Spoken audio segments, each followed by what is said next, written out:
నూతన సంవత్సర శుభాకాంక్షలతో మీ పొన్నాల లక్ష్మి గారు. నమస్కారం. నాకు 31st రోజు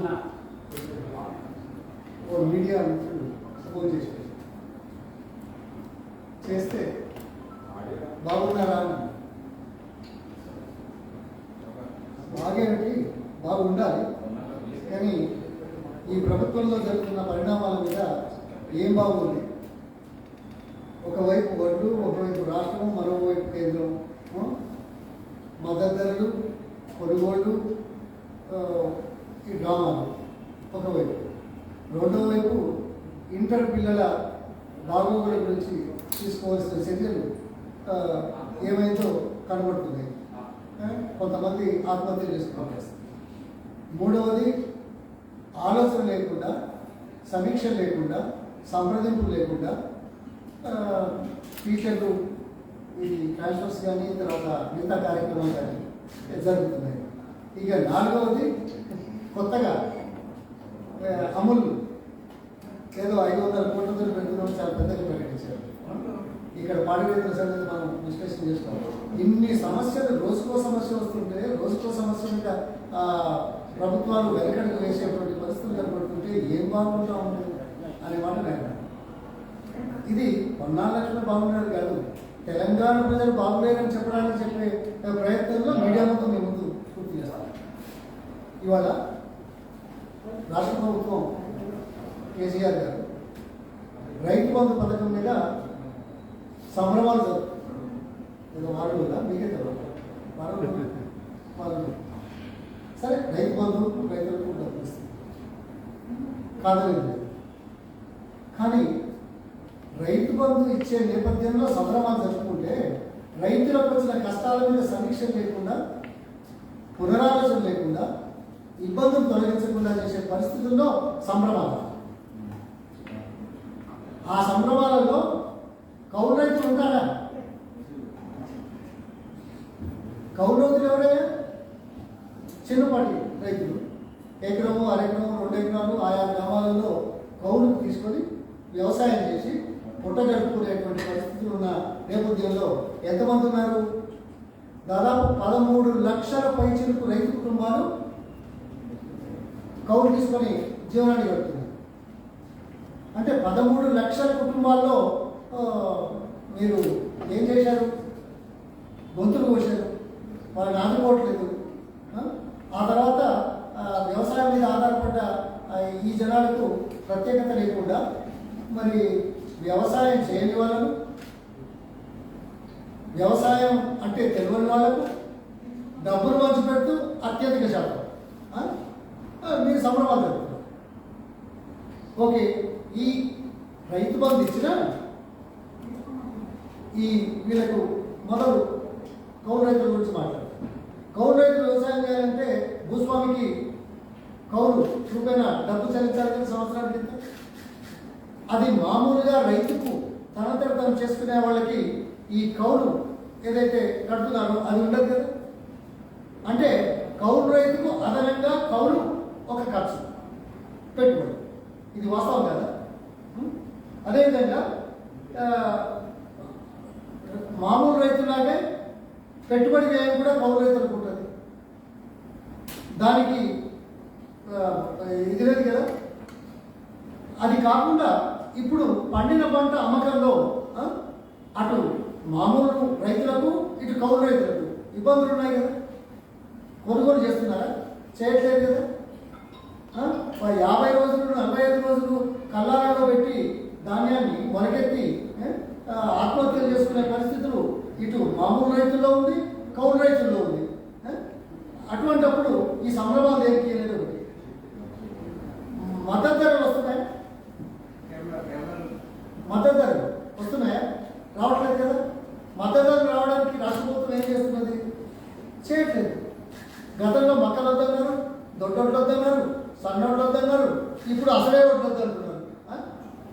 మరి మద్దతు ధర ఎలా వచ్చేది? ప్రభుత్వం చేయాలి కదా. కౌలు రైతులకి ఇది మరింత ఇబ్బందికరంగా మారుతుంది కదా. ఆ తర్వాత డబ్బులు ఇచ్చిన ఎన్నో తర్వాత డిలేడ్ పేమెంట్ ఉంది, ఆలస్యంగా ఇస్తున్నారు. వెంటనే ఇస్తున్నామని ప్రగల్భాల వరకు మీడియా ముందు బ్రహ్మాండంగా చెప్తున్నారు కానీ కారణం. అదేవిధంగా వేగరీస్ ఆఫ్ ది క్లైమేట్, వాతావరణ పరిస్థితుల వల్ల రైతులు సంక్షోభంలో ఉంటూ వస్తున్నారు. ఇది కొత్త కాదు, ప్రతి సంవత్సరం ఉంది. దానికి ఈ రాష్ట్ర ప్రభుత్వం ఏం చేస్తుంది? అధిక వర్షాలు వచ్చినా, వర్షాభావ పరిస్థితులు వచ్చినా, పంట నష్టం వచ్చినా, కరువు వచ్చినా ఈ ప్రభుత్వం ఆదుకుంటుందా? ఇది ఆదుకోకపోవడానికి కౌలు రైతులకు మరింత భారం పడడం లేదా? ఎలాంటి ప్రభుత్వ సాయం లేకుండా. ఇకపోతే ఇన్సూరెన్స్ రాష్ట్ర ప్రభుత్వం ఏ రైతుకు ఇవ్వట్లేదు, కౌలు రైతుకు దొరకదు. కౌలు రైతుకు అంత మాత్రం కూడా దొరకదు, ఎందుకంటే భూమి తన పేరు మీద లేదు కాబట్టి అది కూడా దొరకదు. అంటే కౌలు రైతు మరింత అన్యాయానికి గురవుతున్నాడా లేదా? అదేవిధంగా మరి పంట పెట్టుబడులకు రైతులు సాధారణంగా బ్యాంక్ లోన్ తీసుకుంటారు.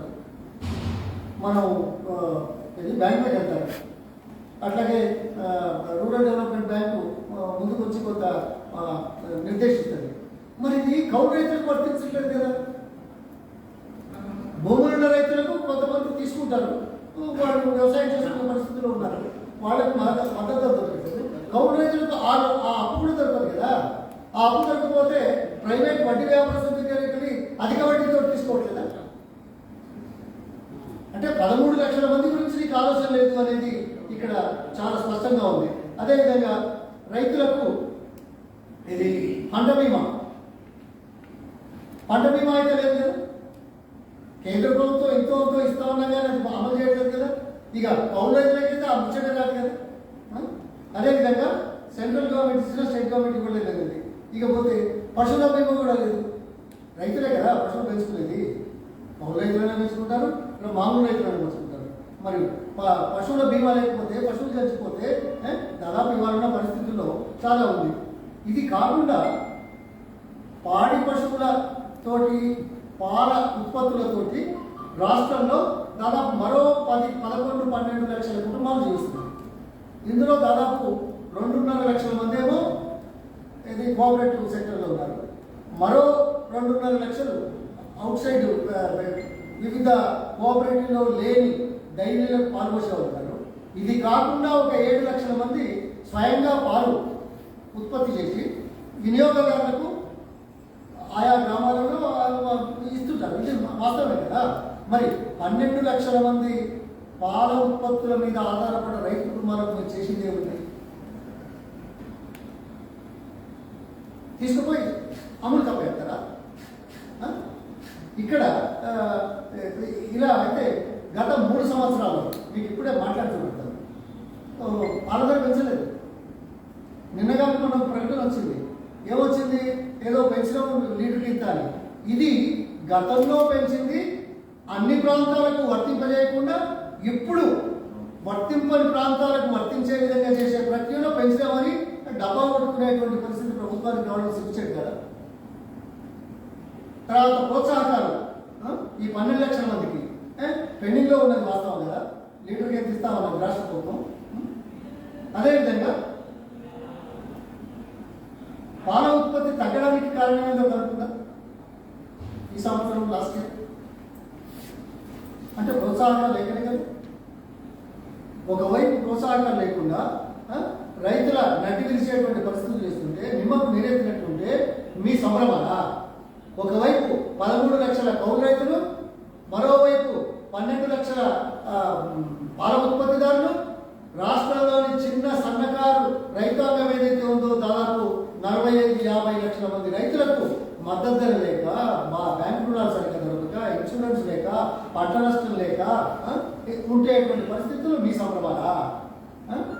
ఇది ఎటువంటి సంభ్రమాలు?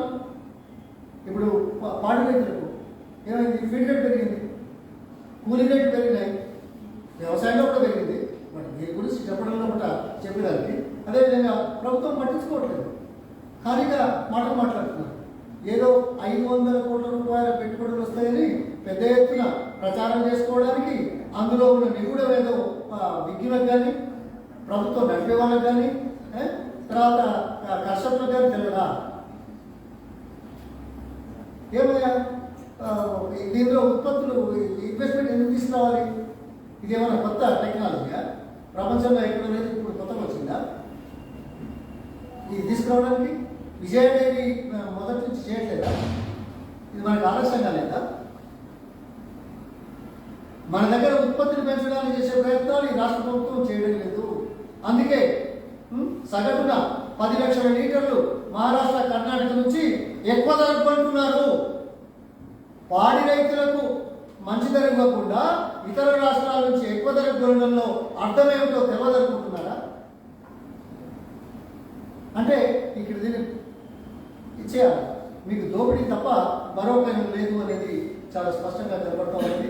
అందుకోసం ఈ రైతాంగ విషయంలో మీరేదో చేస్తున్నారని సంభ్రమాలు చేసేది హాస్యాస్పదంగా మిగులుతుంది. రైతులు ఎదురు తిరుగుతారు. కౌలు రైతులు కానీ, పాడి రైతులు కానీ, మద్దతు ధర దొరకని సామాన్య రైతు కుటుంబాలు కానీ ఎదురు తిరుగుతాయి, చెంపదెబ్బ పెడతాయి. కాంగ్రెస్ పార్టీ దీనికి అడ్డగా ఉంటుంది. రాష్ట్రంలో కానీ, దేశంలో కానీ అత్యధిక శాతం ఆధారపడ్డ రంగం ఏంటి? వ్యవసాయ రంగం.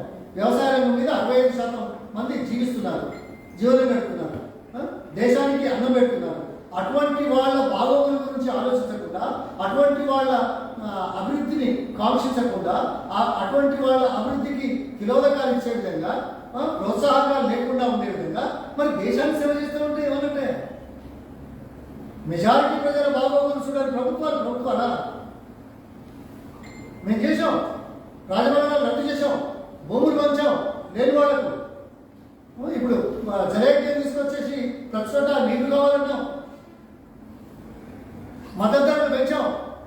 2004లో 560 రూపాయలున్న మద్దతు ధర వడ్లకు 1500 పైసలకు 2014 తీసుకొచ్చిన చరిత్ర కాంగ్రెస్ పార్టీ. సీటు, ఆ సీటు కాటన్ సీటు ముగ్గు వెండి కోర్టుల్లోకి వెళ్ళినా ధర తగ్గించిన చరిత్ర కాంగ్రెస్ పార్టీకి ఉమ్మడి రాష్ట్రంలో. నువ్వు ఏం చేస్తున్నావయ్యా కేసీఆర్? ఏ ముఖం పెట్టుకొని మాట్లాడతావయ్యా? నీ ఫామ్లో ఎకరానికి ₹1 కోటి సంపాదిస్తారని చెప్తావు. రైతులు నష్టపోతూ ఉంటే, ఆత్మహత్యలు చేసుకుంటా ఉంటే, బాధారణ పడతా ఉంటే, దిగాలు పడి ఉంటే, కౌలు రైతులకు దిక్కు లేకపోతే, పాడి రైతులకు ప్రోత్సాహం లేకపోతే, పాడి పరిశ్రమ కుట్టుబడుతూ ఉంటే ఏ ముఖం పెట్టుకొని ఈ సంభ్రమాలు చేస్తామని ప్రశ్నిస్తున్నారు. రైతుల పక్షాన నిలవడం తెలంగాణ ప్రజల పక్షాన నిలబడినట్టుగా గుర్తించాలి. రైతుల క్షేమమే ఈ రాష్ట్ర ప్రజల క్షేమంగా గుర్తించి ఆ విధంగా ప్రభుత్వాలు నడవాలి, ప్రభుత్వాలు కార్యక్రమాలు రూపొందించాలనే మాట నేను తెలియజేస్తాను. ఎందుకంటే కాంగ్రెస్ పార్టీ ఈ దేశంలో, ఈ రాష్ట్రంలో చాలా దశాబ్దాలు పరిపాలన సాగించింది. ప్రజల నాడి తెలుసు, ప్రజలకు ఏం కావాలో తెలుసు. ఆ దిశలో కూడా కార్యక్రమాలు చేస్తేనే ఈ రోజు ఈ రాష్ట్రం కానీ, ఈ దేశం కానీ ఈ స్థాయిలో ఉందనే విషయాన్ని గుర్తించమని కోరుతున్నాను.